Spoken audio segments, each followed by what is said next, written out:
This is the BBC Home Service. Good morning, everybody. Here's the first news for today, Friday the 13th of April, read by Frederick Allen. President Roosevelt, we sincerely regret to announce, died suddenly last night.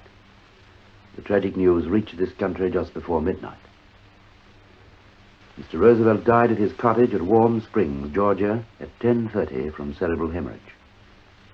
Only a little over 2 hours earlier, he'd been sitting in his armchair while an artist sketched him. He suddenly complained of a very severe headache and in a few minutes lost consciousness. He did not regain consciousness before he died. Mr. Roosevelt was 63 in January. He'd been for 10 days at his Warm Springs cottage, which he'd visited regularly for more than 20 years to take after treatment for the infantile paralysis that attacked him in 1921. Mrs. Roosevelt received the news in Washington and was flown to Warm Springs. As soon as the news was received in London, the King was informed. His Majesty was deeply shocked and expressed his most profound and sincere regret.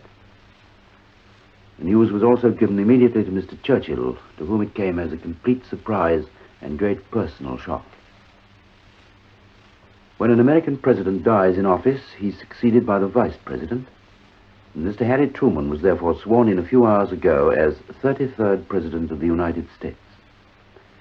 He's issued his first statement as president from the White House, and it says that the San Francisco conference will be held as planned. President Truman, who is 60, comes from Missouri. He was elected Democratic senator for that state in 1935 and was re-elected in 1940. As head of the congressional committee named after him, he conducted an investigation into government expenditure during the war until he was invited last year to stand as vice president to President Roosevelt.